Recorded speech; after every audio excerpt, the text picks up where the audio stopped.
Magandang gabi po. Ito po yung ating truck, Bayanihan Response, babiyahe ng Bicol. At sa Naga muna, no? Dadala po tayo ng isang truck at meron pa tayo mga padadala. Ayan.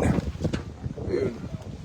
Puro po ng mga relief goods para sa mga kababayan natin dyan sa Naga. Kaya dyan po sa Bicol, papunta na po ito, pabiyahe po sila ngayong gabi.